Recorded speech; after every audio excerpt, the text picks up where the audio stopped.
Good evening and welcome to Knoch High School for tonight's WPIAL regular season finale. The Knoch Knights taking on the McKeesport Tigers. Opening kickoff there and brought down immediately. A little squib kick around the 30-yard line. The Knoch Knights quick to take him down, and that's where the Tigers will take over here in this conference matchup here on High Top Sports Network. Thanks for joining me. My name is Joe Rhodes.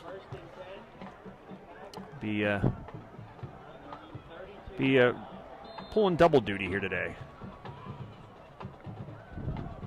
Doing a little camera, doing the commentary, running the computer. This is the life of a broadcaster.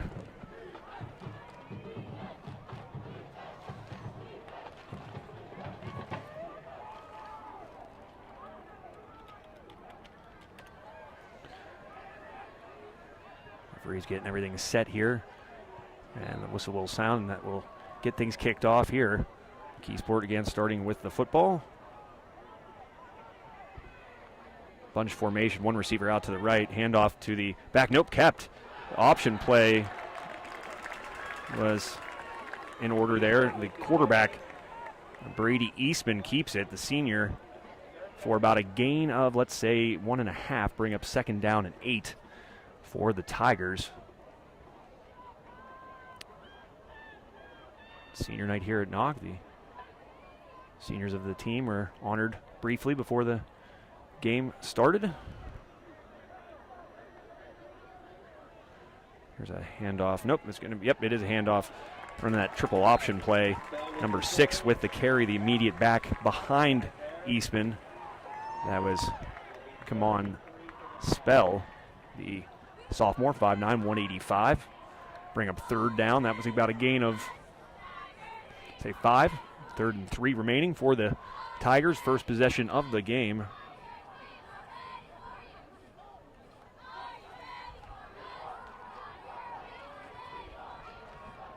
Trying to get the scoreboard up here for you folks. Bear with me.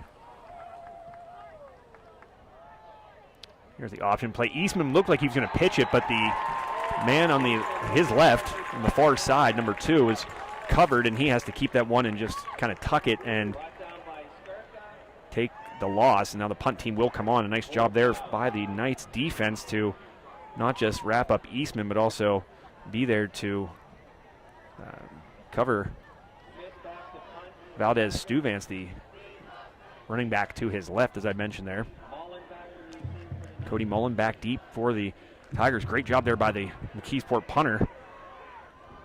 That one took a little bit of a hop there. Short hop, looked like a first baseman bringing that one in.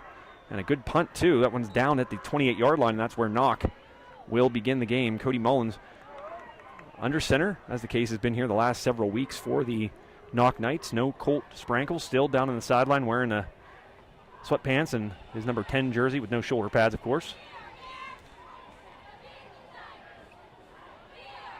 And Mullen, as I've said here in the past few broadcasts, lucky for the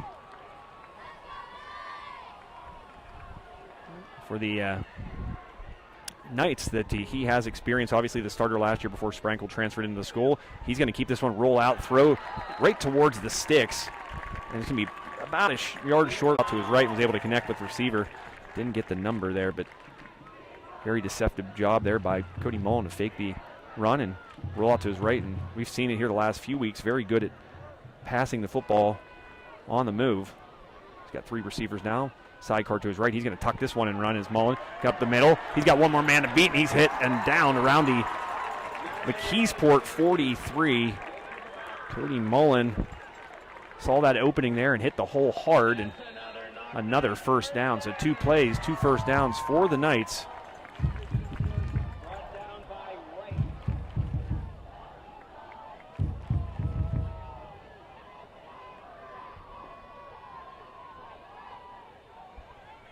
Plea back to the line again.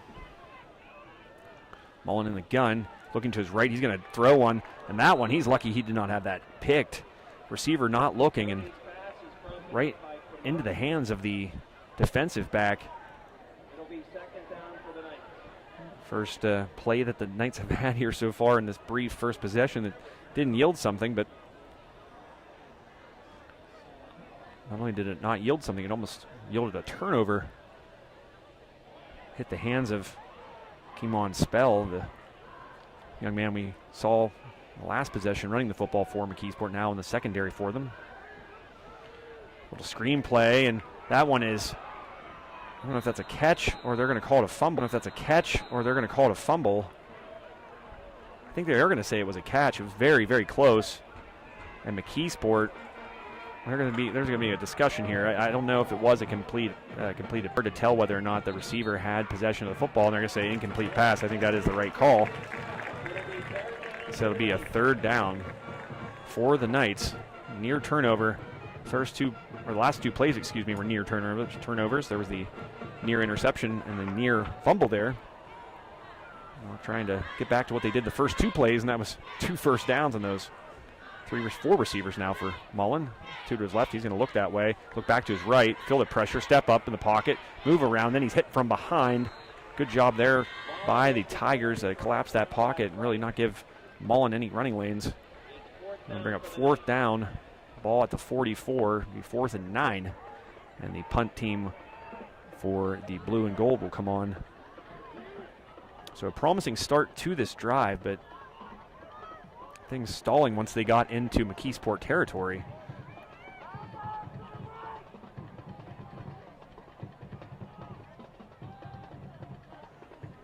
Mullen will punt. He's going to keep this one. He's going to get outside, and he's going to be hit hard on that McKeesport sideline. And I don't know if that was a designed fake punt or Mullen just maybe has the free kind of the respect of the coaches to maybe if he sees something there to be able to tuck that one and run. Kind of looked like he was thinking about punting that little kind of sidestep punt that you'll see from guys that play quarterback would also punt in high school football. And then he kind of just took off and darted down the sideline and was hit hard short of the sticks by about 3 yards, and a flag comes in. Be our first piece of laundry here tonight.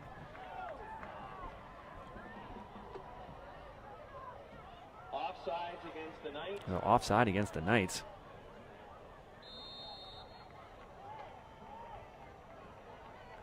So it'll be a 1st and 5 now for the Tigers. Their second offensive possession of the game. Eastman's going to hand this one off, and the last guy on that Knoch defense, the one who's able to bring down Spell. Schubert on the tackle. The Tigers first down now in Knoch territory. Let's mention their second possession of this game. I want to thank tonight's scoreboard sponsor, the one, the only Sprankles Neighborhood Market, where you can hashtag save on meat. I drove past Sprankles on my way here to the game, and I was really hungry. Still am, but it's very hard not to pull over, but I was a little short on time, so had to keep on moving here to Knox Stadium. Another handoff, but hit right at the line. A good job by the Knox defenders up front to get past their blockers and hit Spell immediately. Maybe a gain of 1 at most. Bring up about a 3rd and 7.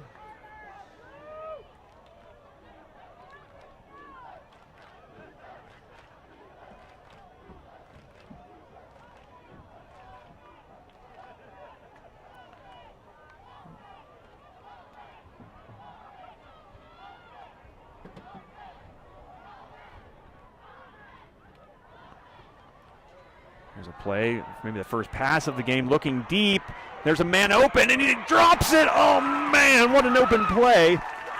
Unable to reel it in was the wide receiver. The first pass we've seen from McKeesport, and some separation between the receiver and the defensive back. The defensive back for Knoch was Keaton Oprosky, and the receiver who got a step on him there was Javine Robinson, a sophomore.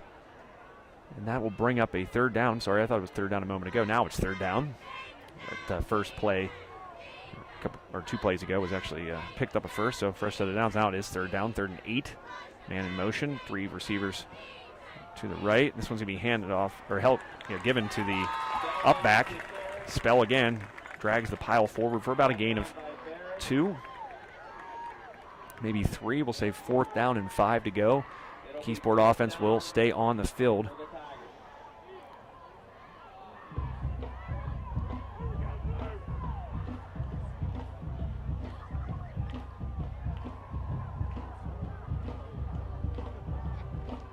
There's the scoreboard. I knew we'd find it.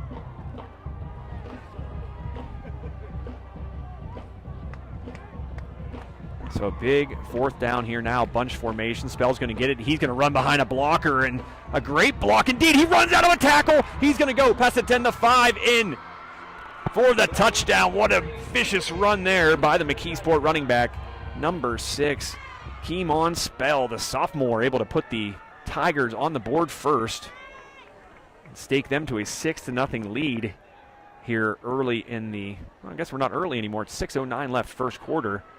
But a vicious run there and a great block. I wish I knew who was out in front of him there.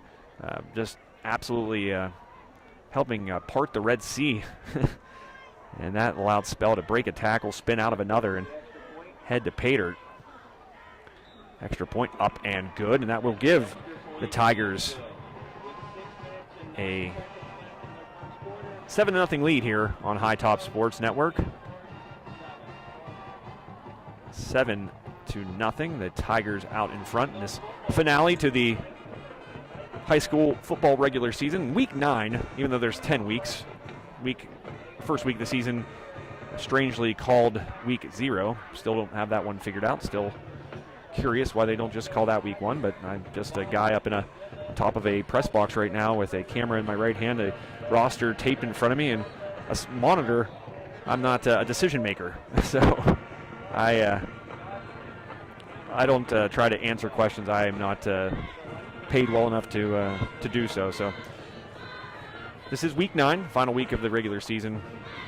McKeesport, the leader right now in this conference. They will win the section title, I do believe. So after they score the first touchdown this game is seen, they'll kick it back off to the Knights, who had a good drive. They've had the football once. McKeesport scoring in their second offensive possession of the game, but Knoch had a good start. The first 2 plays yielded 2 first downs, then a near interception, and then a near fumble. Kind of told you more about that drive. It didn't end well for the Knights. They're going to try to do something different here as their ball's touched and brought out to the 21-yard line. That's where Mullen and company will take over. Mullen, the senior, playing in what could be his last home game.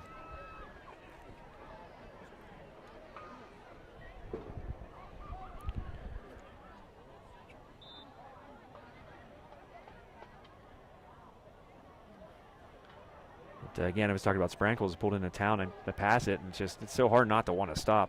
But I have duties, and then it's to be here and bring you the game. Man in motion for Mullen. He's going to instead hand it off to the back behind him, and he's wrapped up by a bevy of Tigers right around the line of scrimmage. Skirka with the carry.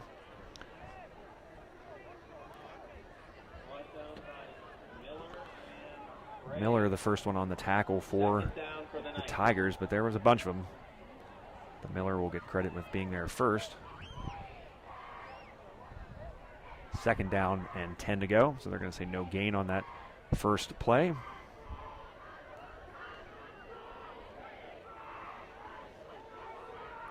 Formation shifts to the near side.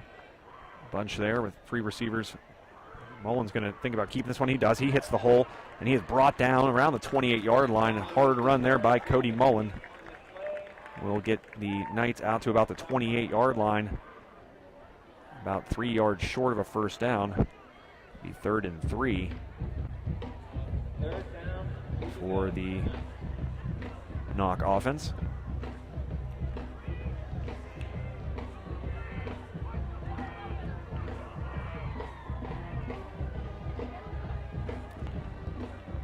Mullen's going to look to the sideline, maybe a change of play. He'll have 2 receivers to both sides, a sidecar to his right in the shotgun, takes the snap. He's going to take this one himself, but nothing doing there. No holes for the Knoch signal caller, and they'll be, oh, they're a good 3 yards still short of the first down, maybe 2. We'll say 2 yards. And it'll be 4th down for the Knights, and the punt team will come on. Have a stalled drive again. 3 and out. Nothing doing for the Knights since those first few plays of their first possession. This is their second. Now they'll punt it away with 4:05 remaining in the first quarter. Mullen gets a good boot on this one. That one angling towards the sideline. It's going to stay in and take a hefty bounce there around the 30-yard line and go out of bounds. We'll say at the 31 is where the gentleman in stripes signals.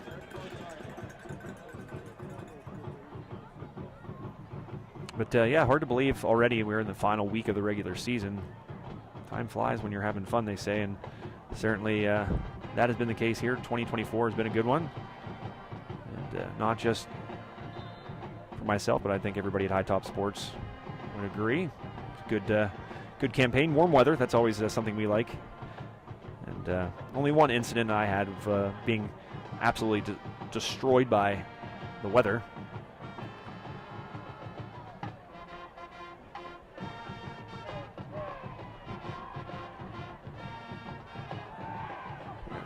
Eastman's going to throw. He's looking deep, man-to-man to coverage, and some jostling, but nothing doing there. And now a late flag, a very, very, very late flag. And Knoch players throwing their hands up in disbelief. It was certainly late. There was some jostling going on, but it felt like it was probably going both ways. But we'll see what the verdict is, if they pick it up or if they decide to flag the Knights for pass interference.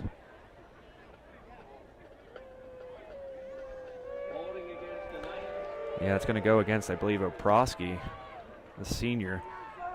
Tough call there.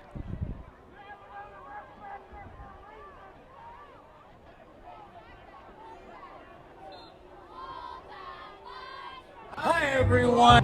Hi, everybody. Hi, everybody. Hi, everyone. Sorry about that. Quick little... Our friends from Sprankles, we were just talking about them, and then our commercial comes on. Now Eastman and company will have the ball just inside the 40-yard line. That one busts out to about the 45. Another good carry by Spell. Certainly right now it looks like McKeesport winning that kind of battle in the trenches. It's going to be very important tonight. Clearly both teams do like to run the football. Mobile quarterback for the Knights, and a strong run game for McKeesport as well. Spell that big run for the first score of this game. Now as we near the 3:11 mark, first quarter play. McKeesport Knoch here, week 9. Pitch outside. This is going to be to a new running back who's going to get the corner, break a tackle, break another one, maybe break a third. Nope, he's going to be pushed out of bounds. Another great run and a great blocking by McKeesport. That was Valdez Stuvance, the senior.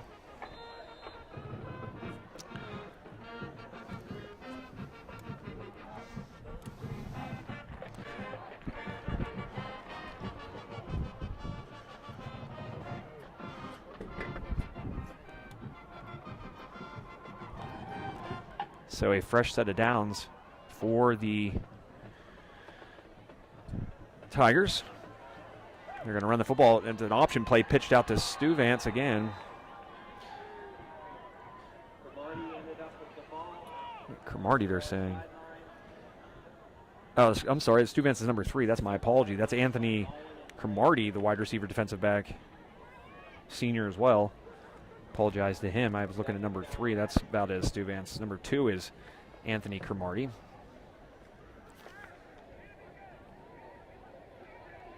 Cromartie getting the last 2 carries after we saw heavy doses of Spell there early on. Man in motion is Cromartie. Instead, Spell gets the football. No, that's going to be a keeper by Eastman. Another great fake there by the Tigers on that option play. Sure looked like Spell was the man with the football. Instead, it was Eastman who was tearing outside, and he's out past the marker for another first down. This drive for McKeesport, a little more methodical than the last. No big play for the scorer. Now the ball's inside the 28. I guess it's still kind of be a long play from here, but still. The run by Spell for that first touchdown was much further out. 1:26 left. Handed off to Spell. He pushes off another tackler. He breaks another. He's going to keep the legs churning and be brought down around the 15-yard line. Boy, oh boy, Keemon Spell really running strong here tonight. And a fresh set of downs now once again for the Tigers. Ball placed on the near side hash. Eastman trots back onto the field with the play.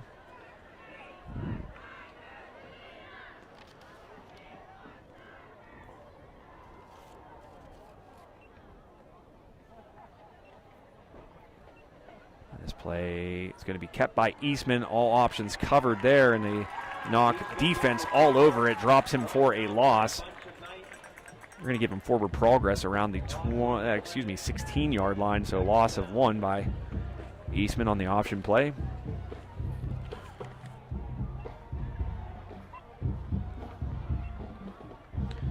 It's certainly a gorgeous night here in Saxonburg, PA. I've been here in much worse nights than this, and typically you get to this point in the season and the weather is not exactly cooperative, but tonight it very much is. Eastman rolling out to his left, going to have to throw across his body, looks in the back of the end zone, but that one is well past the reach of the intended target. Cullen Smith, another senior. A lot of seniors here, looks like, on this McKeesport roster.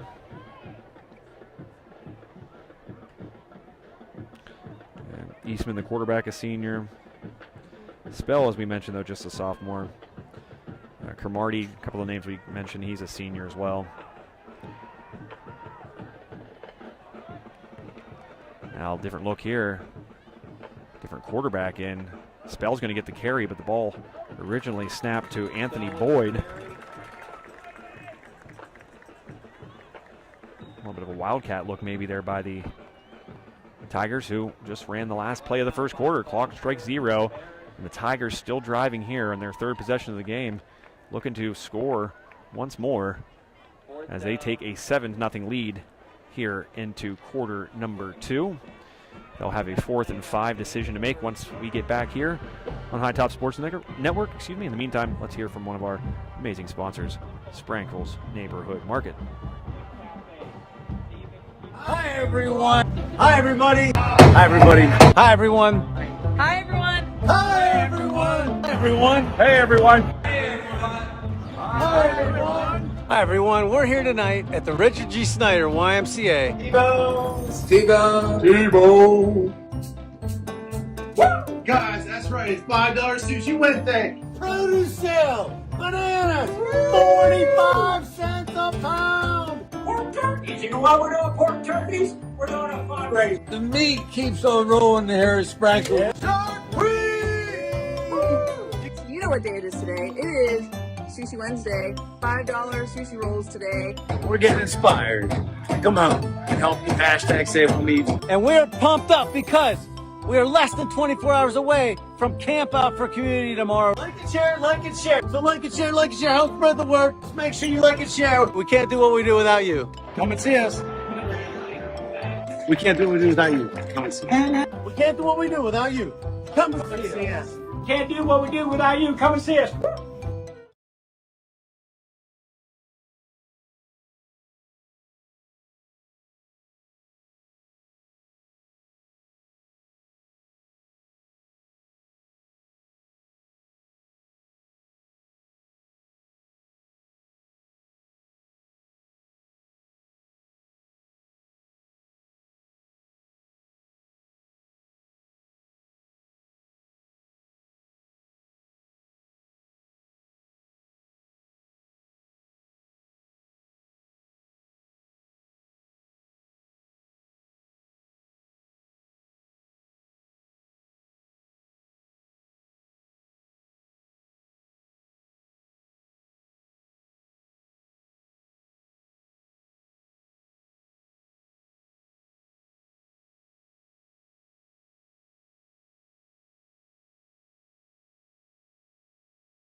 everyone. Hi, everybody. Hi, everybody.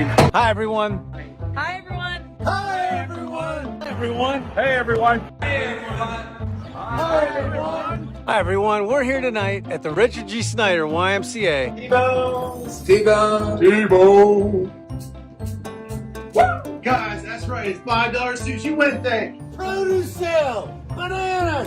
45 cents a pound. Pork turkeys. You know why we're doing pork turkeys? We're doing a fundraiser. The meat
for their halftime performance, the McKeesport High School Marching Band.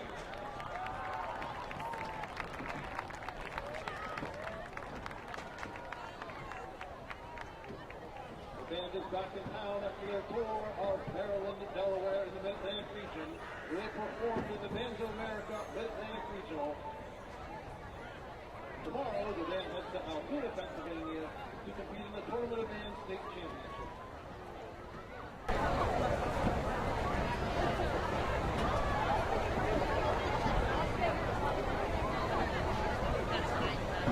Drum majors, Antoine Smith and Cooper Kuchma. Is your band ready?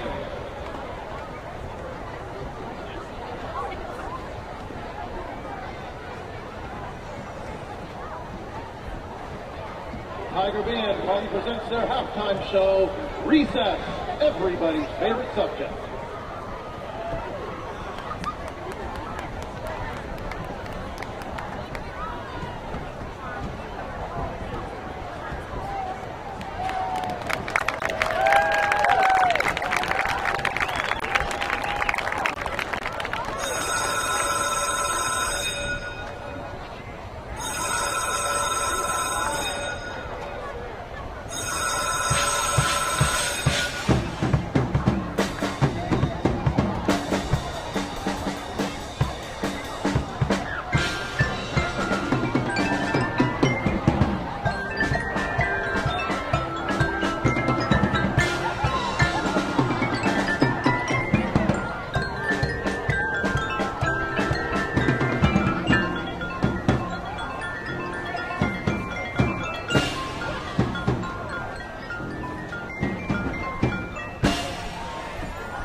side. Thank you for your attention and go Tigers.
Joining us from Jacksonville, Pennsylvania, please welcome your Knoch Marching Band.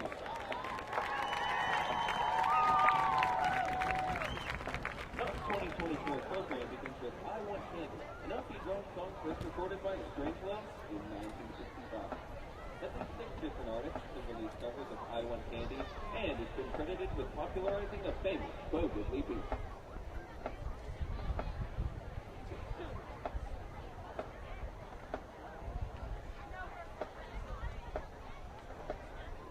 Drum majors Sarah Eder and Abigail Cebollero, is your band ready?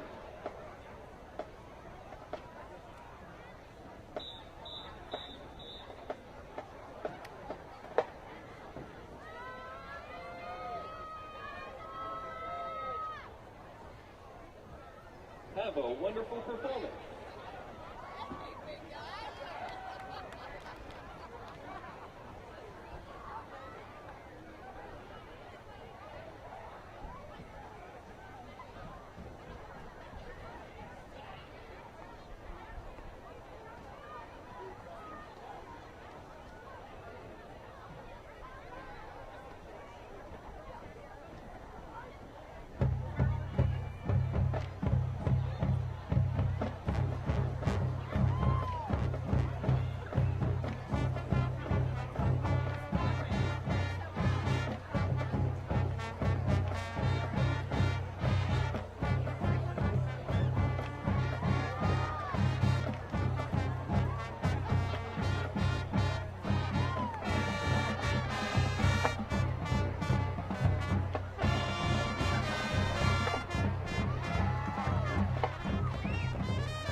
The next song you'll hear is Toxic, the techno-pop hit released by Britney Spears in 2004.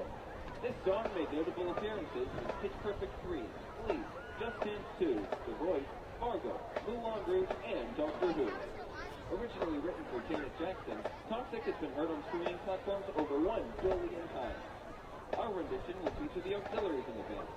The majorette captain is Kelsey Mellon, along with quartermaster Natalia Cafasso. Future twirlers are Sarah Conley and Lindsay Mack. Filler Dodge captains are Sidney Snyder and Abigail Butler, along with quartermaster Emily Huggins.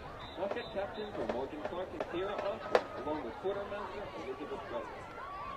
Ladies and gentlemen, Toxic.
song first recorded by Queen in 1978. Written by Freddie Mercury, Don't Stop Me Now featured Queen's trademark harmony vocals and a lively guitar solo. Knoch musician captains include Samantha Goldstein, Sophia Green, Henry Hoffman, and Jack Recko.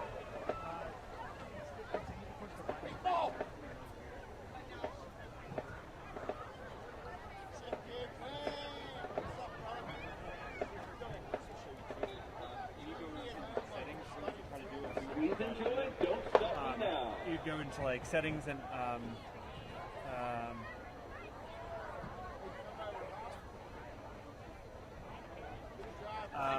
so if you go into output in your settings, there's like a, I'm using Mac right now, so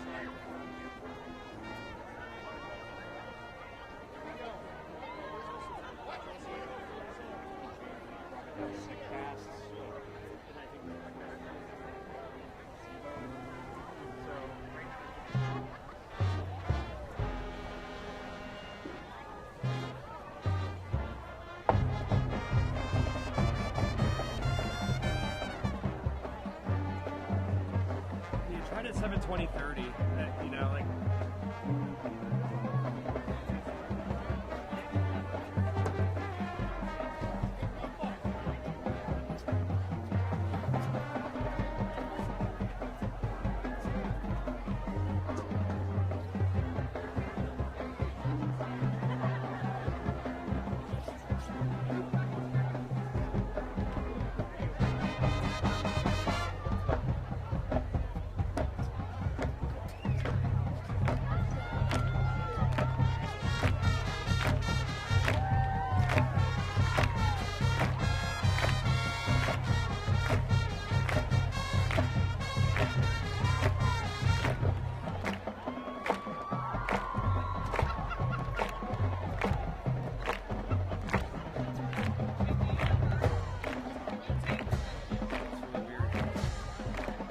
Have you tried hardwiring into it?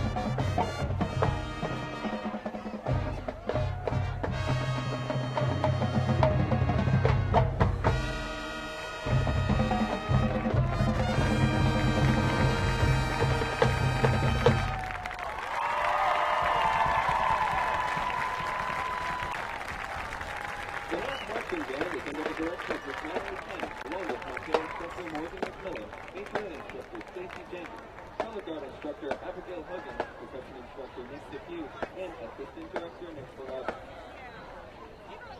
The Knoch marching band will deliver a free Halloween-themed performance here at Knoch Stadium on Monday at 7 p.m. Gates open at 6:30 and live concessions will be available for purchase. We hope to see you there, and we thank you for your continued support.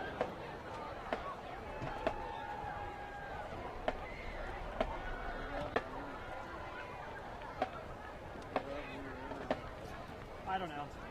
They make me plug in downstairs below coaches, and I think it was kicked out, and I think the cable was run over. It's like like what I'm getting is coming and going. That just makes me think of the wires. It's working all right now.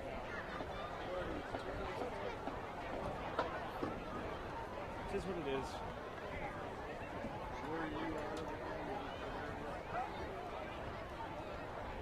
Here. Hi everyone. Hi everybody. Hi everybody. Hi everyone. Hi, everyone. Hi everyone. Everyone. Hey everyone. Hey everyone. Hi everyone. Hi everyone. We're here tonight at the Richard G. Snyder YMCA. Steve-O. Woo! Guys, that's right. It's $5 Sushi Wednesday. Produce sale. Bananas. 45 cents a pound. pork turkeys. You know why we're doing pork turkeys? We're doing a fundraiser. The meat keeps on rolling here at Sprinkle. You know what day it is today. It is Sushi Wednesday. $5 sushi rolls today. We're getting inspired. Come on and help me hashtag save on me. And we're pumped up because we are less than 24 hours away from Camp Out for Community tomorrow. Like and share, like and share. So like and share, help spread the word. Just make sure you like and share. We can't do what we do without you. Come and see us. We can't do what we do without you. Come and see us. We can't do what we do without you. Come and see us. Can't do what we do without you. Come and see us. Bye.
And welcome back to Knoch High School for our final regular season presentation of high school football. The McKeesport Tigers coming to Saxonburg tonight.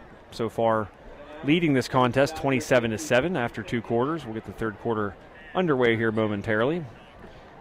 McKeesport able to score just before the half after Knoch finally found pay dirt on a touchdown pass from Cody Mullen to Keaton Aprosky. But the good vibes from that short-lived because the Tigers were able to punch one in shortly after. And that's where we are at now, 27-7. The big takeaway for me here in the first half is the efforts of the guys up front for McKeesport, doing a good job of blocking, most notably for Kamon Spell, who has had some really big runs tonight. I don't have his totals, but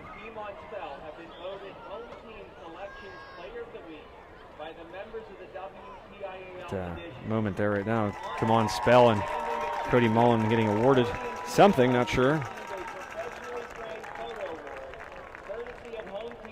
But congratulations to them. I think it was something awarded by the WPIAL.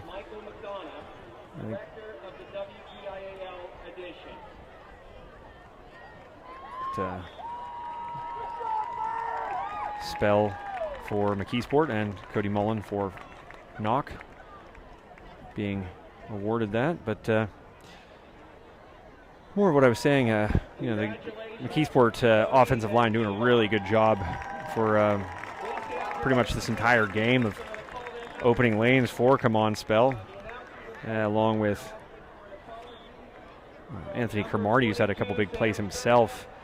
There have been a couple plays in the past game, but really most of a large majority of what McKeesport has been able to do here thus far has been on the ground. So we'll see. We'll see what happens here in the second half, what kind of game plan the Knights will come out with. We'll also see if we have internet, if the internet will be cooperative here at Knoch High School. It's always nice when it does. But a tall hill to climb here for the Knights.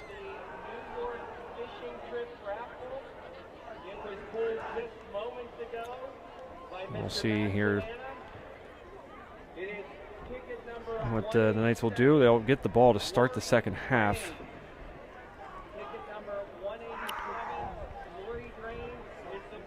Trailing by 20. Giving away a New York fishing trip here as a raffle. Winning ticket. That's a heck of a giveaway, a fishing trip to New York. Right about now, we're latter part of the season, I could use a fishing trip to New York. That's not going to happen, as I did not enter the drawing, and I don't have enough time as it is, so to get what I need done, certainly not going to be able to just take off for New York to fish. But one can dream. One can dream. But appreciate you guys sticking here with us. Obviously, some internet issues earlier. It's really beyond our control. People can be mouse jockeys all they want and say stuff, whether it's my broadcast or others. It's not going to solve the problem. A lot of times, it's outside of our control. So it is what it is. I'm not even going to lower myself to respond to some people, but I'm here to call the game, so you don't have to come here and you don't pay for it. So leave it at that. As the Knights receive it, it's Oprosky. He's going to cross the 25. No, he's going to come up just a bit short of the 25. Down around the 22, and that's where Cody Mullen and the offense will take over here to begin the second half. Again, really want to see what the Knights have in their arsenal to kind of sway things here. Still a manageable deficit. They're down by just 20, but the way that things have gone thus far, particularly how well McKeesport has done in the run game, it's not just a matter of getting their offense going, but it's going to be a matter of stopping McKeesport as well. As a quick swing pass outside finds its intended target. That's DeFelice with the catch. Spell with the tackle. Stop me if I mentioned that young man here tonight. Quickly back to the line is Mullen. There are some switches taking place. This will be a bunch here to this near side. No receivers at the top. A sidecar. This one off the hands of its intended target, and it'll fall to the ground incomplete. Oprosky was the intended target. Kind of high, but possibly still playable as the wind picks up and a chill fills the air. A little chillier than it was at the start of game time, but still manageable. This time of year, it's a crapshoot of what the weather will be. Just happy there's no precipitation, that's for sure. 11-12 left, third quarter of play here. Tight formation here, two receivers at the top, one at the bottom, two at the bottom, I should say, but tight. Mullen fakes the pass there. He's going to run outside. He's going to try to cut back inside. He does, and he's going to get a first down. Cody Mullen moving the sticks, but he is down, and one of the linemen immediately waving to the sideline to come over there as he hit hard. And that will stop play here. Cody Mullen shaken up last week when the Knights were on the road at West Mifflin, and down again here.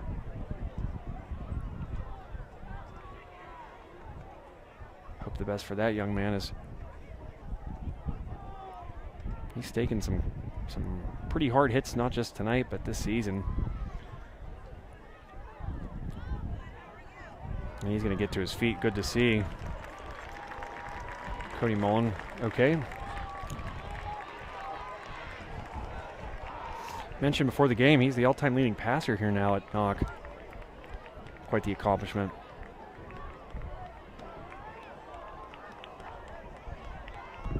So Mullen's going to have to take a play off, it looks like. In which case, I believe Brody Bauman will come in and take his place under center. At least that's who did against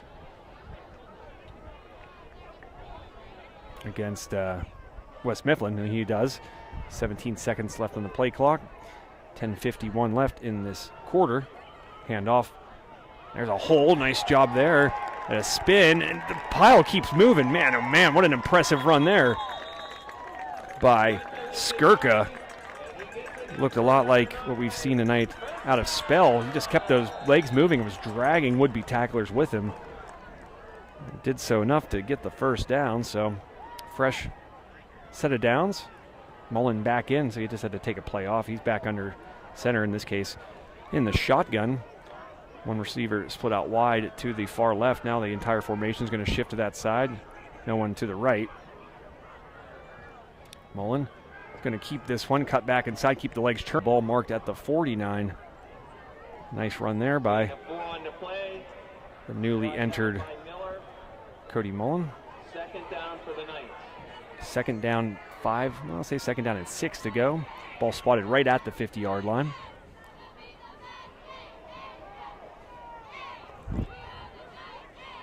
Mullen, a full complement of receivers, 3 at the bottom, 1 at the top. Sidecar. Man in motion was Rouleau.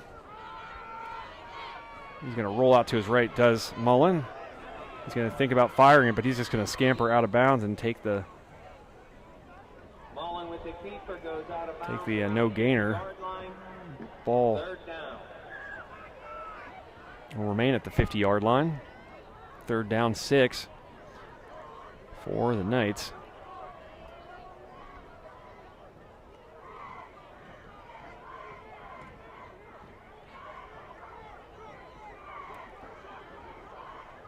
Three receivers now for Mullen. Here at the bottom of your screen. 1 at the top. And a false start. Getting a little too anxious there was Wyatt Frazier. And the senior's going to be flagged for a false start. Push the Knights back and make this third down that much more difficult. It's going to be 3rd and 11.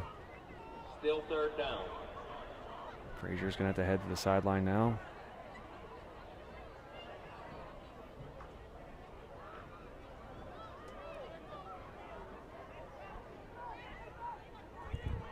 Third and 11, ball at the 45 rather.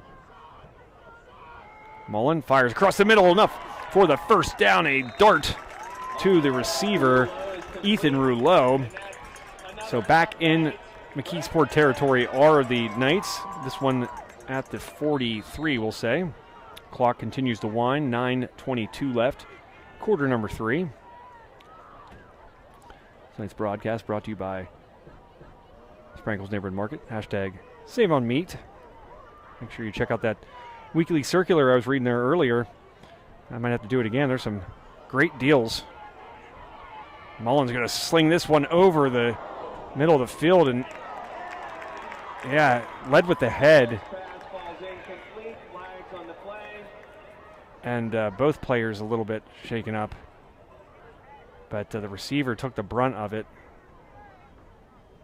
That wasn't good. That was kind of leading with the helmet there. It's such a tough play though for a defensive back. You know, I can't fault him too much. There's a silence over the crowd. But back up to his feet. Oh no, back down. That was the receiver there for the Knights. But you know, that ball's in the air. You're reacting to where it's going as a defensive back, and you're trying to get to it. And you know,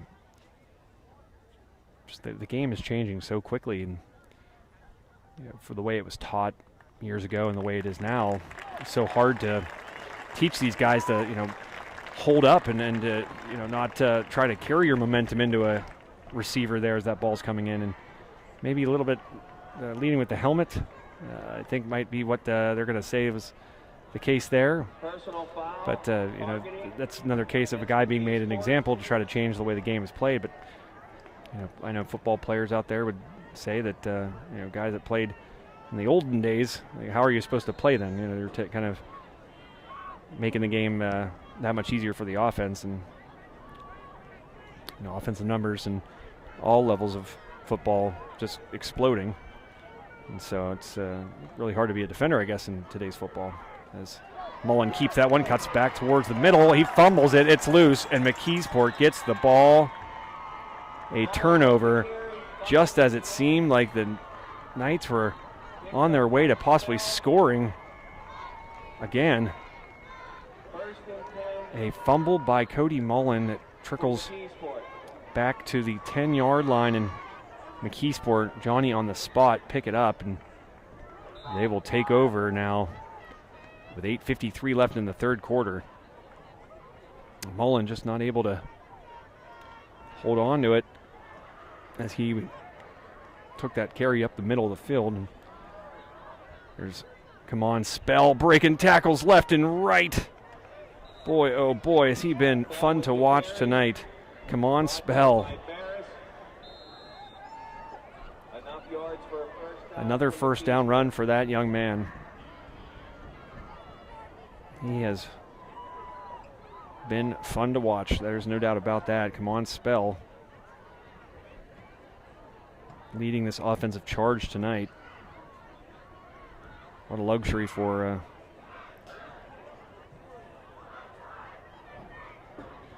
this program, this McKeesport program. But there's a fumble, and the Knights pick it up. So a good fortune there for Knoch as they turned it over a couple plays ago, and now they get it back on a fumble. I believe it was Come On Spell who fumbled it. That's a So the ball at the 20-yard line, that's where Knoch will take over with 8:15 left. Basically right back to where they started, but a minute less on the clock for Cody Mullen and company. Mullen in the gun. Two receivers both sides. Skirka to his right. Skirka's going to come out of the backfield. He's going to fire it across. Caught by DeFelice. He's going to continue to go for that far sideline, but he's ripped down. Just kind of ran out of room and ripped down around the 4-yard line. A nice throw and catch there by Mullen and DeFelice. And first and goal now for the Knights, who were able to take that ball away a moment ago, forced the fumble, and now they're just 4 yards away from 6. Mullen with the football. He's going to keep this one, it looks like, try to cut back the middle. He's going to keep the legs churning, and he's going to get in for 6. Cody Mullen orchestrates a nice 2-play touchdown drive after the turnover for Knoch, and they now trail 13-27. Extra point upcoming.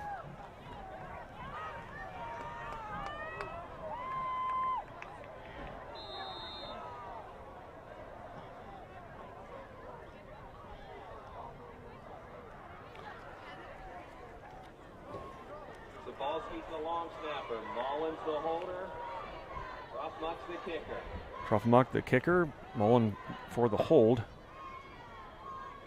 Help bring the Knox that much closer. Nearly blocked, but able to knock it through and make it a 13-point game are the Knights, who orchestrated, as I mentioned, a 2-play drive there. Didn't need much.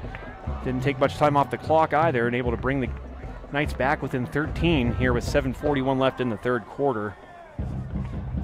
So with that much time left, your score, McKeesport 27, Knoch 14.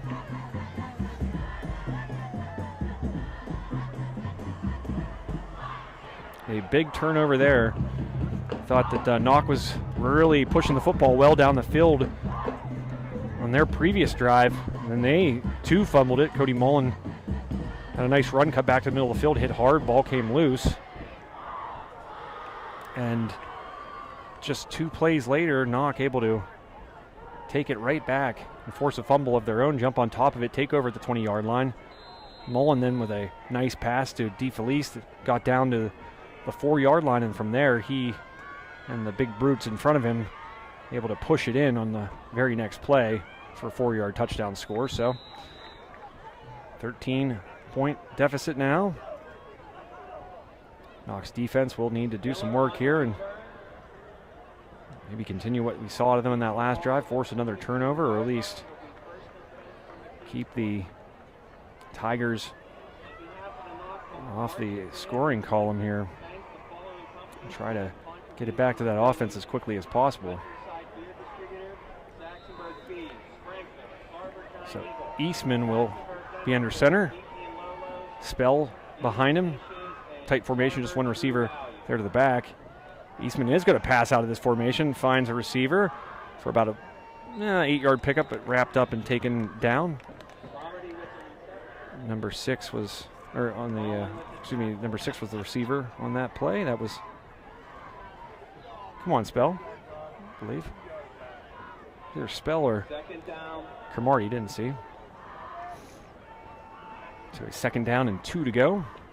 It's a nice play call there by McKeesport. Certainly looked like a running play in a formation that this team has run out of a couple times tonight. Instead, they pass out of it, and here's a big run by, come on, Spell, the breakaway speed. He is in for 6 more. Come on, Spell, putting on a show here tonight for McKeesport. That play, that drive, taking no time at all and sucks the wind right out of any momentum it seemed like Knoch had after they were able to score a moment ago. The score now 33-14 in favor of McKeesport. An excellent play there by Spell. Putting a spell on this Knoch defense, that's for sure. Here, another long run. He's well over 100 yards. I'd like to see where he's at now. Probably got to be close to maybe even 200. He is. He's had a couple big runs, 2 of which for touchdowns, and he's been fun to watch. Now 2-point conversion attempt upcoming for McKeesport. Man in motion gets the football. He's going to try to cut outside, but he's brought down. Nice job there by number 3 for the Knights, Wyatt Frazier. Able to prevent the 2-point conversion from being converted, and now the score will be 33-14 in favor of McKeesport. 7 minutes and 22 seconds left in the third quarter. Knoch will get the football back and see what they can do. 2 promising drives in a row for Knoch. Of course, the one ending with that fumble, but then they got the ball right back 2 plays later. Punched it in for 6. But certainly looked like sort of a rejuvenated Knoch team coming out of the locker room.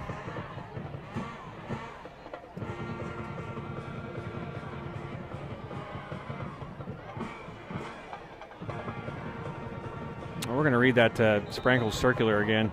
I think it was 2 12-packs of Pepsi products for just $12. I think it was you could get 4 6-pack bottles for $12 as well of Coke products. It's a heck of a deal.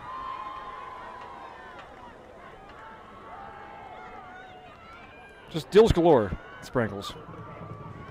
Or you can always hashtag save on meat, of course. And other things. Not just meat. Ball returned from the 5. This is Oprosky, and he's taken out of bounds around the 22-yard line, we'll say. And that's where the Knights will take over. Their last drive started at the opposite 20. This time they'll have to go a little bit further if they want to score. So we will see what is in store now for the remainder of this one. Just under 20 minutes left in the game, 7 of which in this quarter.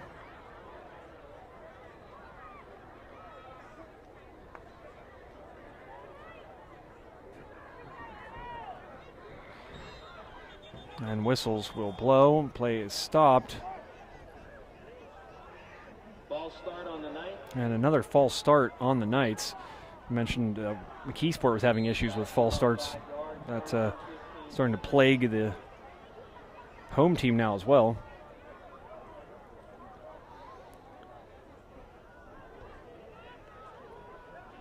Oh, another fumble. This one's lost. It looks like McKeesport got it back. They did. Mullen, maybe a fumble on the exchange, but the ball given right back to McKeesport at the 13-yard line. The difference 2 minutes can make. The game was a 13-point McKeesport lead after Knoch had one of its better drives, did turn it over, got it back on a turnover of their own, punched it in, made it 13 points. McKeesport scored quickly on another big run by McKeesport, and now they fumble it and give the Tigers the football at the Knoch 13. A swing for sure as now Eastman keeps this one, runs outside, is brought down around the 6-yard line.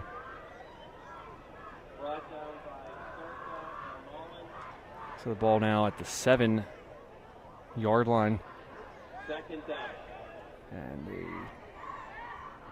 just a kind of a feel in the air here Just looking at the Knoch sideline, that one felt like a real gut punch, I'm sure. And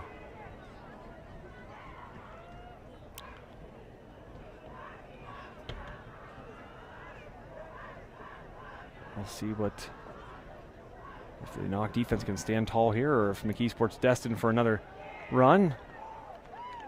Players everywhere. Not sure who had the football. Boyd with the football.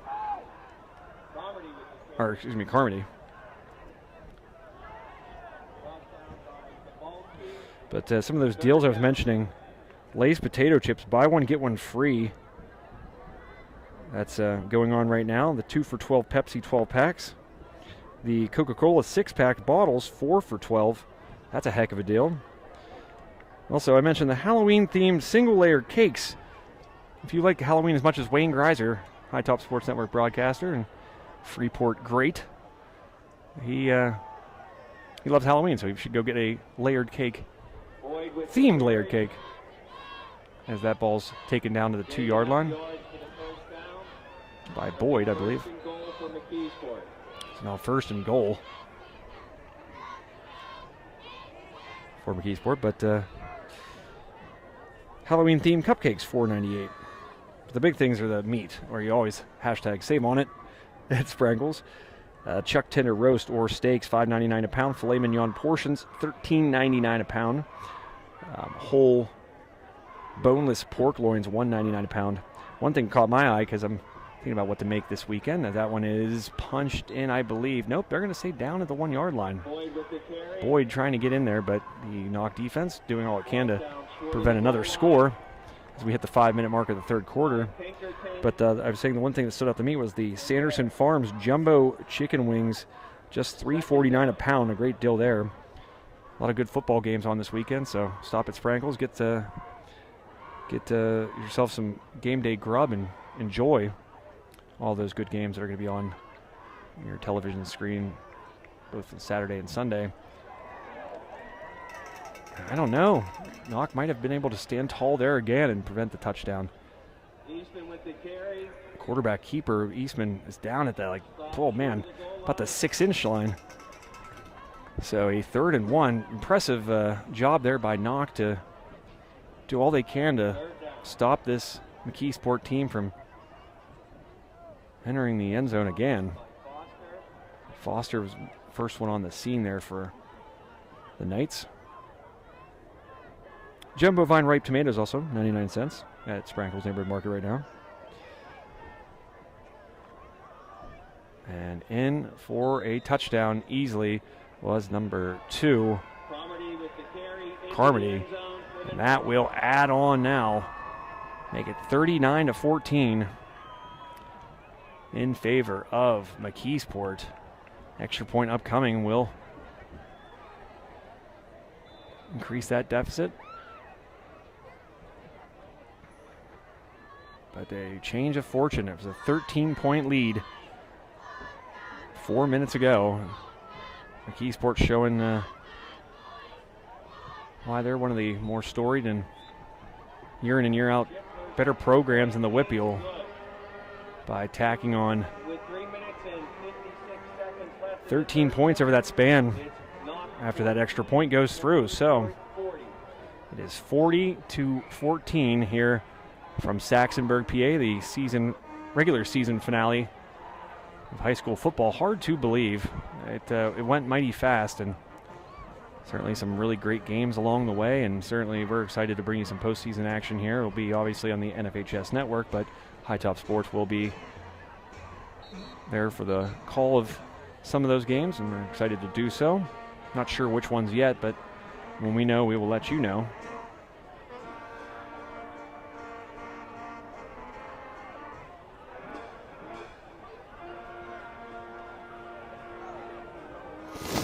Excuse me. Also on the on High Top Sports Network right now, we got Armstrong visiting Franklin Regional, and also Freeport hosting Imani Christian. So make sure you check those out now. I don't want you to leave me, but maybe get another tablet or device you have around your house, turn it on, have multiple games on. Those games probably getting towards the end of their time. So return out to about the 20-yard line Couple Tigers there to end that one quickly, and that's where the Knoch offense will take over, trailing by 26.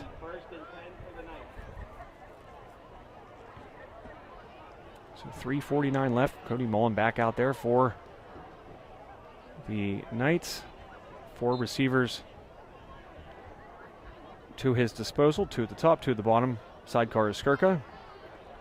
Mullen's going to fake to Skirka, keep it himself, cut towards the middle, juke and jive a little bit, and down to the 26 where he's wrapped up.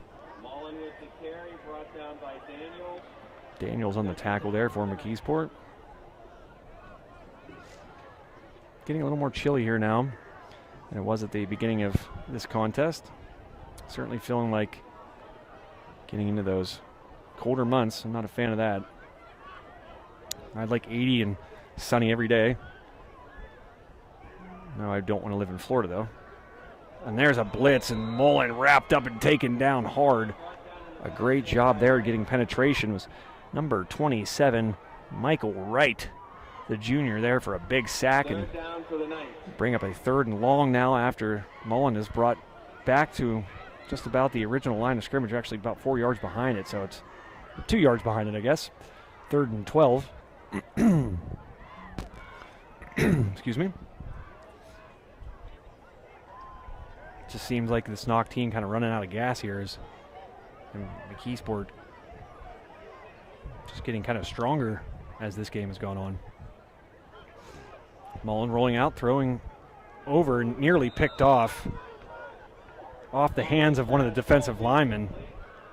That was number 27 once again, Michael Wright. The big sack there nearly with an interception and bring up a 4th down, and Mullen will stay on and punt. But a short drive for the Knights. Nothing really doing there. And as I said, the sideline looking very kind of depleted, excuse me, in terms of their morale. And kind of everybody dropped their heads after that last turnover, that last fumble on the exchange. And now Knoch will call a timeout and figure out what the plan is here. Imagine they're probably going to punt.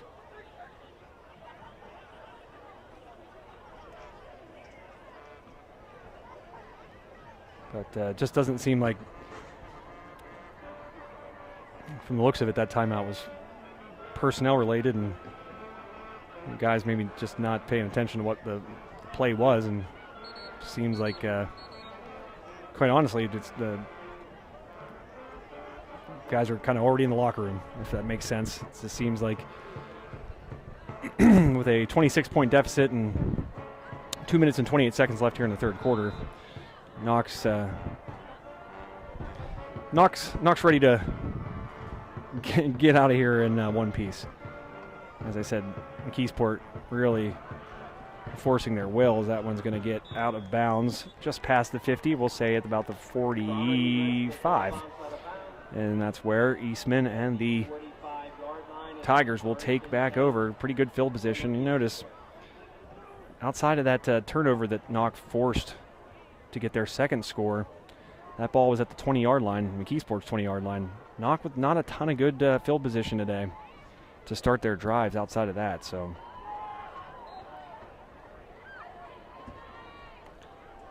see what McKeesport will do with the remainder of this game offensively, if they'll work on some things, get prepared for the playoff run that's ahead of them. And Eastman's going to keep this, pitch it out on the option to Spell, and he's going to be brought down just short of the 50-yard line.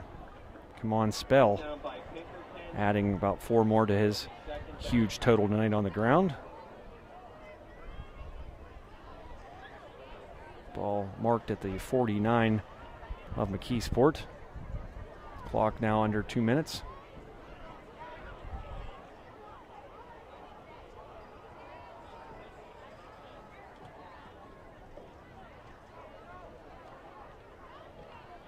Eastman gives it to the up man.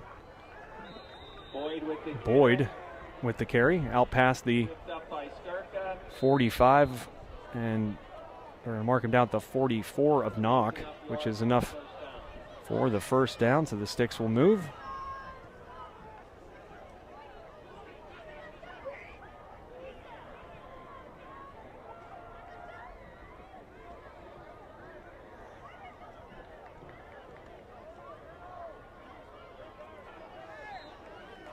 Boyd with another carry, dropped quickly. 1:11 left in the third quarter. Second down. Second down now for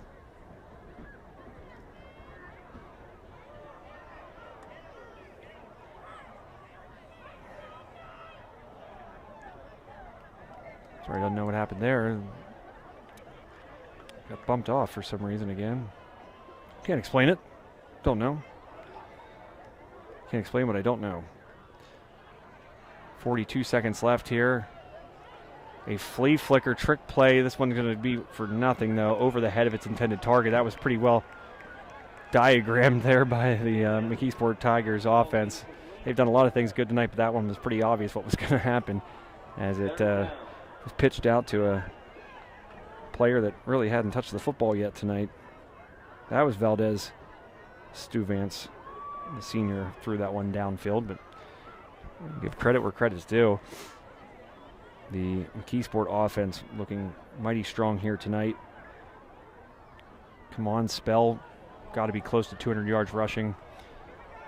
He is hit holes, hit him hard, and drug Knoch tacklers with him. And there's a fumble. Maybe a Knoch football. It is indeed a Knoch football, so another fumble. This third quarter has been littered with fumbles.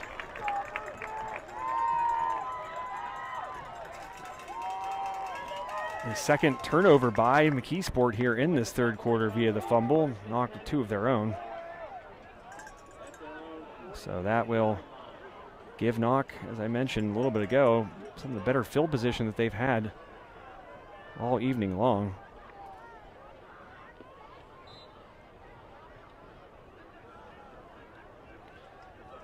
Mullen and company taking over. He has two receivers at the bottom of the screen, one at the top, and a flag for offsides against McKeesport. So that'll certainly help Knoch as we hit 30 seconds left in this third quarter. It'll be a 1st and 5. Ball at the 48-yard line of Knoch. They trail by 26. First down for the night. Shotgun. Ball handed off to Skirka. Skirka hits that pile and tries to move forward. Gets to about the 50-yard line. It looks like that's where he'll be marked down for a gain of about 2. Second down for the night. And imagine that will be the last play of the third quarter. It'll be a 2nd down and 3 when we return for fourth quarter action here on High Top Sports Network. Your score, McKeesport 40, Knoch 14 here as we hit the 4th and final quarter of the regular season here on High Top Sports Network. We'll be right back. At the end of the third quarter, it's the Knoch Knights 14, the McKeesport Tigers 40.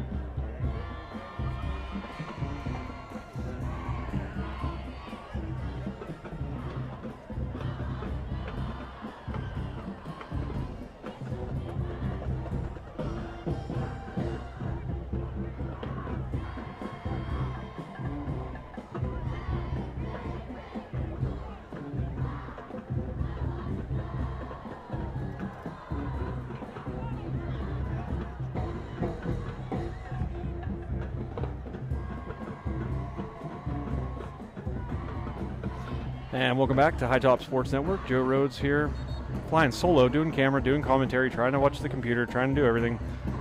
So you guys can enjoy the final week of the regular season here between the McKeesport Tigers and the Knoch Knights. Wanted to take a moment to thank another one of our terrific sponsors, Armstrong Indoor Athletics, the facility right there in downtown Katanning, a full baseball, softball training facility, full indoor field.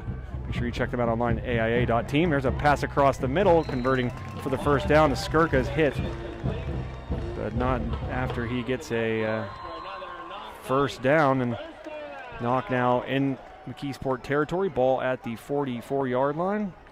Quickly back to the line with 11:50 left are the Knights. Mullen in the gun. 3 receivers to the bottom of the screen, 1 at the top. Skirka to his right. Skirka's going to end up lead blocking, but can't get past that first layer of defenders, can Cody Mullen, and he's brought down short of the line of scrimmage. Loss of 1.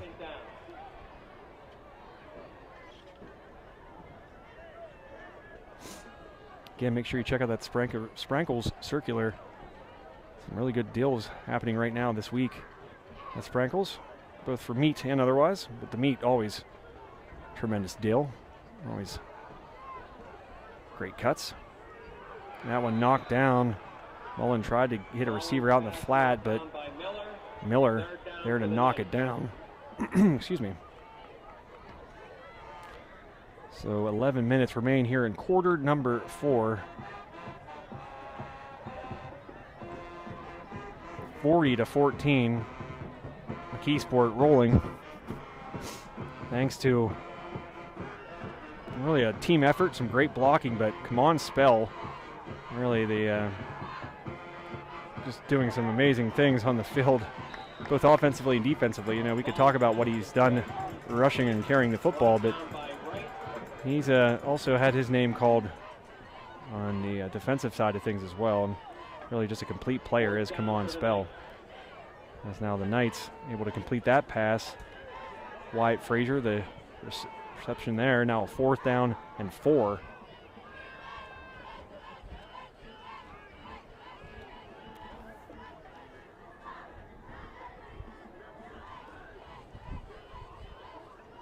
Mullen in the gun. He's going to draw it back, look to his left, sling it over, and that's off the hands of Frazier. A little low, but certainly catchable. And that will turn the ball over on downs. It's been that kind of night for Knoch.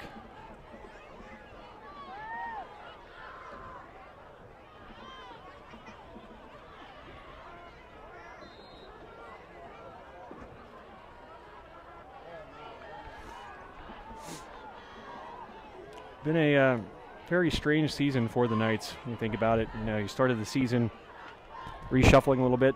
A new quarterback under center in Colt Sprankle, who got that concussion, still has not been cleared. And really unfortunate for that young man. I know he's worked really hard to get ready for this season as the first carry up the middle.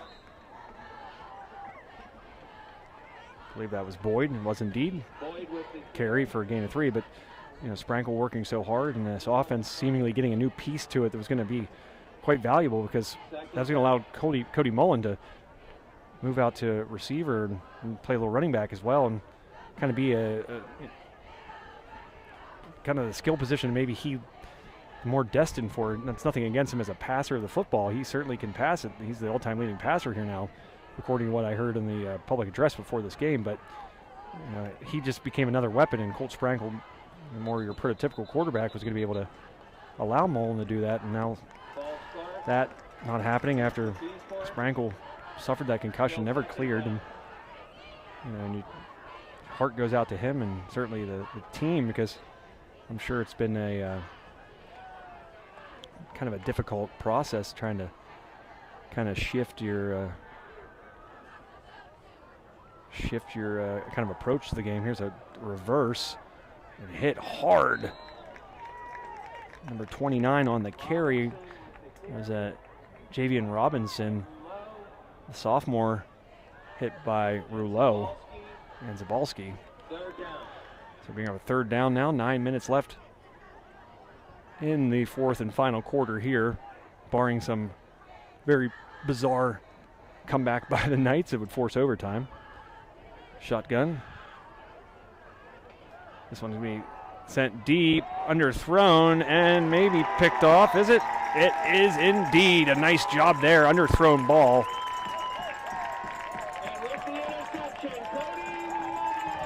Cody Mullen with the interception. I'll bring up a 1st down and 10 now. Almost a de facto punt on 3rd down, kind of. But underthrown ball. Mullen doing a great job in coverage and able to come back and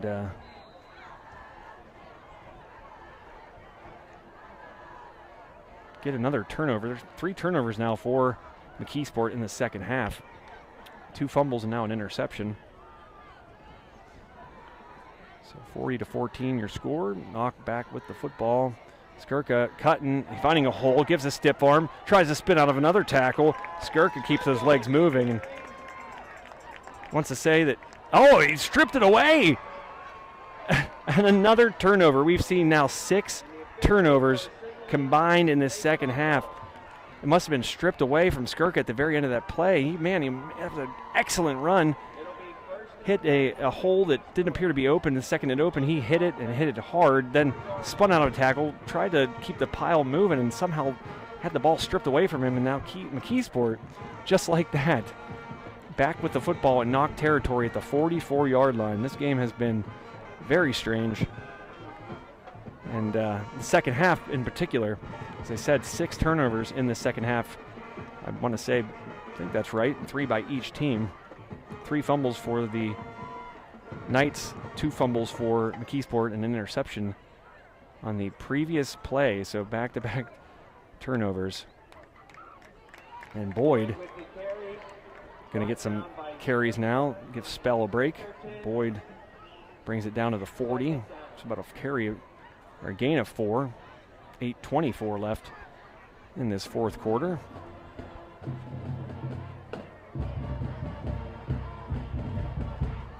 Very strange set of circumstances, just turnovers galore by both teams, and I think both just very different looking second half. Eastman's going to sing this one deep. He's going to have a chance, but overthrows his intended target this time. Eastman was looking for Robinson, and he had a step, but that one over the head of the speedy Robinson. And it'll be a 3rd down and 6. Clock stops at 7:56 here in quarter number 4, 40-14.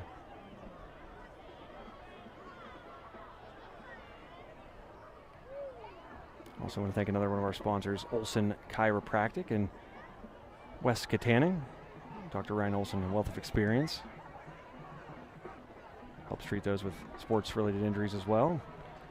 And Eastman's going to pick up the first down himself. Good job there selling the fake and then taking it out left.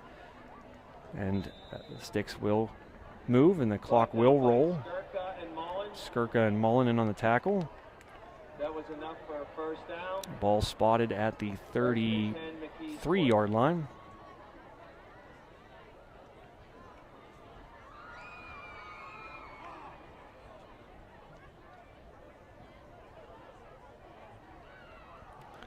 Not exactly sure what the playoff situation is for Knoch.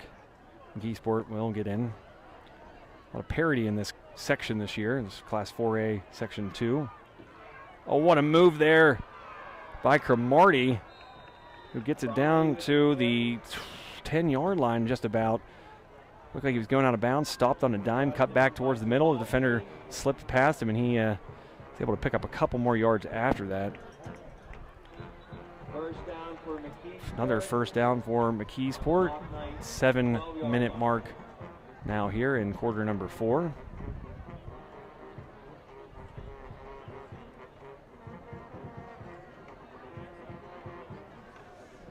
The first quarter went by very quickly. It flew right on by, and I feel like the last 3 quarters of this one slower than molasses. As I'm getting a lot of final scores for other games. Here's a run by Boyd, who's knocked down to the ground around the 2-yard line. Mullen there on the hit. Pinkerton right there with him.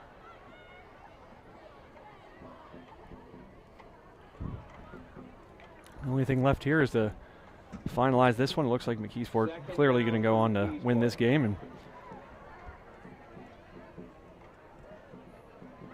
second down and 1 to go, so they could get a fresh set of downs or just punch it in, or of course they could turn it over again. And Eastman falls in that one. Don't know exactly what happened there. Kind of takes the carry and falls down. Maybe they don't want to score, try not to score. It'll be a 3rd down and 1.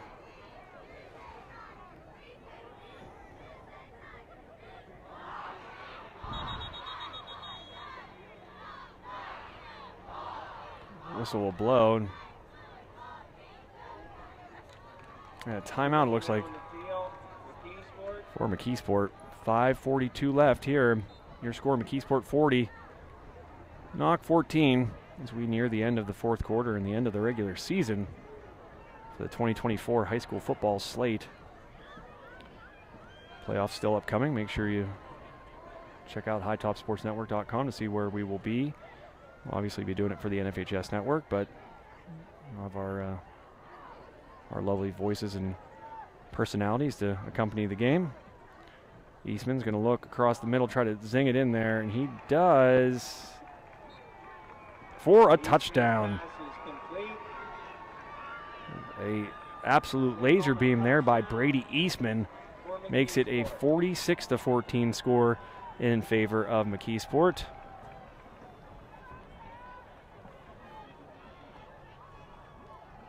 (46-14).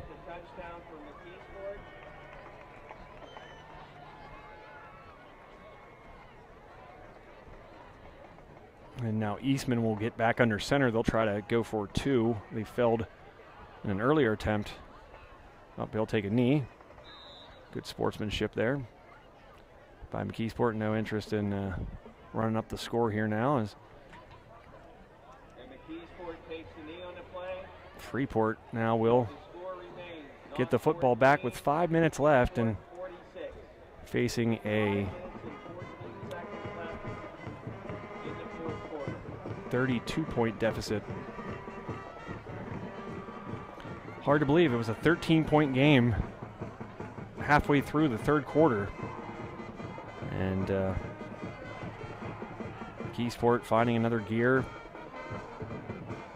And a turnover by Knoch contributing to that. But I mentioned a moment ago, there's been 6 turnovers here in this second half, 3 by each team. And that's certainly been it's kind of slowed the pace of the game too, but it's kind of just a bizarre second half here in this season finale between Knoch and McKeesport. Now McKeesport will kick off, as I mentioned, with 5:14 left in the fourth quarter.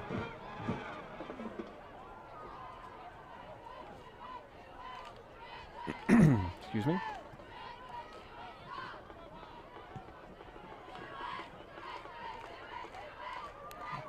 Caught around the 10. That's Prosky. He's going to try to cut outside to give a stiff arm. Cut back, go to the other side of the field, and he's going to go backwards. He's ripped down around the 14-yard line. Trying to turn nothing into something, and it ends up going backwards. Does Oprosky, ball at the 14. He was originally out to the 20. But as they say, speed kills, and that fast special teams unit for McKeesport, sending the Knights back to the 14, where they'll begin with 5:04 left in the fourth quarter.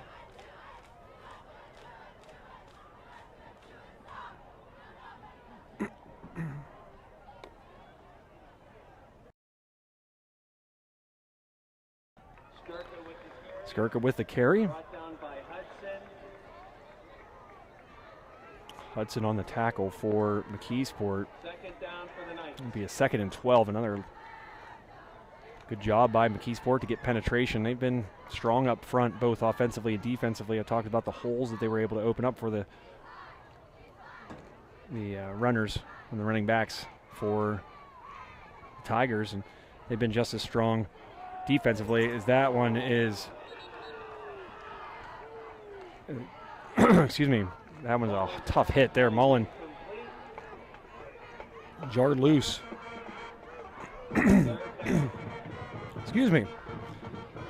Yeah, third down, man, oh man, that was a dangerous play. That ball led the receiver.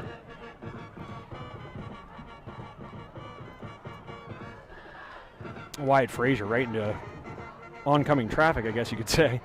But he got right back up, and good to see that we've had a couple guys go down tonight, especially the Knoch side. Mullen's going to keep this one, try to go up the middle, but he is crunched as he crosses the 10. Mullen with the carry. Brought down by Wright. Clock will continue to roll to 4th down. 4:09 remaining in the 4th quarter. And I think we'll give away our player of the game now. The Ryan Bowser State Farm player of the game. Ryan Bowser State Farm in Ford City. Make sure you give him a call today. Very knowledgeable guy. Knows the insurance business in and out. This one goes out of bounds around the Knoch 49. So great field position again for McKeesport. But we'll give away our Ryan Bowser State Farm player of the game now to save you all the suspense. But it's going to go to a young man on the McKeesport side of things. He's just a sophomore. And boy, oh boy, a bright future ahead for him. But come on, Spell, tonight's Ryan Bowser State Farm player of the game. Congratulations to Kamon. He got an award at halftime, too. Not sure what that exactly was for, but he and both Cody Mullen were awarded a plaque of some sort.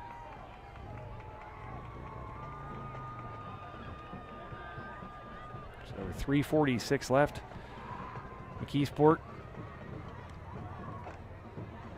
will look to finish things off here. Timeout by McKeesport. New quarterback in too. Eastman not in. Looks like number 3 will be the signal caller now. Valdez Stuvaints. I'll go with that. 6-foot senior.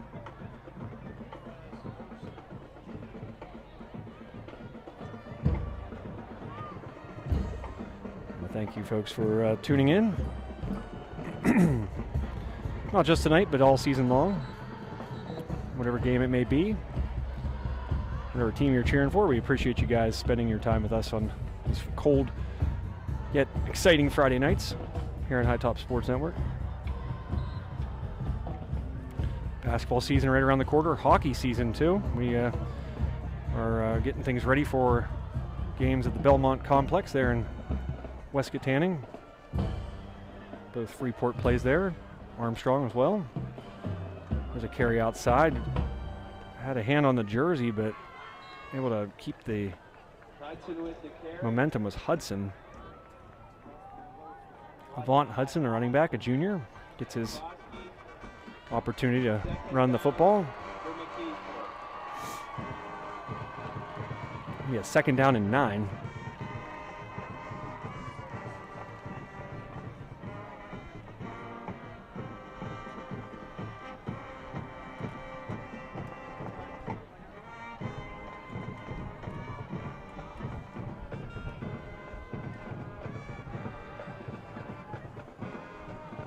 Quick handoff again, and ripped down was Hudson. Seeing a lot of different ball carriers for this McKeesport team. Haven't really seen Spell for a while. That's to keep him healthy for the regular season. Don't want to see anything happen to that young man. That carry a moment ago by Hudson, enough for a 1st down.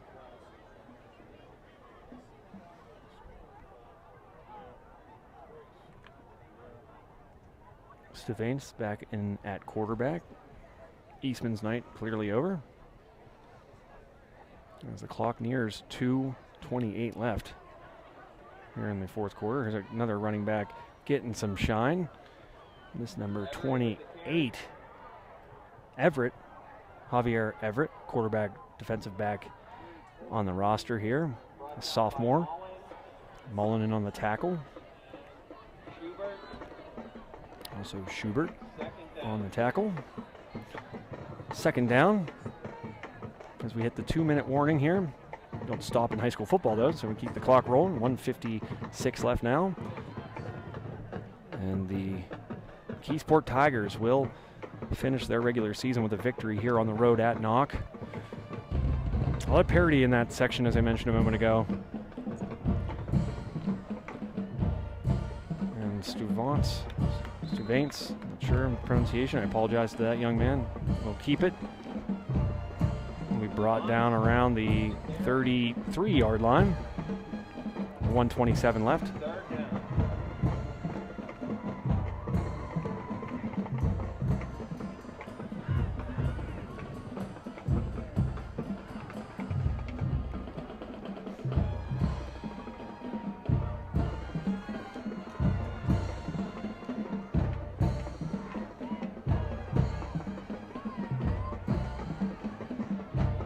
1 minute left. Here's going to be a carry by Hudson off the left side. He's going to try to take it outside, but he goes out of bounds. Keeps the clock will stop then at 53 seconds left. Oh, nope, they're going to signal it was a clock to roll. So they'll have to run at least one more play. That was enough for a first down. Shout out to all the chain gang guys too. Not an easy job always. They're always moving. Some of the more underrated folks in a stadium on a night like this is the victory formation will take place, and that will do it. McKeesport will come into Saxonburg tonight and beat the Knoch Knights 46-14. That's your final score, and that will complete the regular season here on High Top Sports Network. Certainly want to thank our sponsors, Armstrong Indoor Athletics, Ryan Olson Chiropractic, Ryan Bowser State Farm, and last but certainly not least, our good friends at Sprankle's Neighborhood Market, where you can hashtag Save on Meat. Check out that weekly circular as I was doing throughout the game, and see where you can save and eat some good grub this week and save some money. Hard to do that today with grocery shopping or doing it much anything, but you can certainly do that at Sprankle's Neighborhood Market. So make sure you check that out now. But also want to thank you guys for tuning in. We appreciate you all season long. It's been fun. Looking forward to the playoffs, but also looking forward to the rest of this school year. Got some great games, great sports and teams to look forward to, and we can't wait to bring them to you here on High Top Sports Network. So that will about do it. My name is Joe Rhodes. Thanks for all you guys do. Thank you, our sponsors. Thank you, everybody. We'll see you next time. You guys have a great rest of your week. Have a great weekend.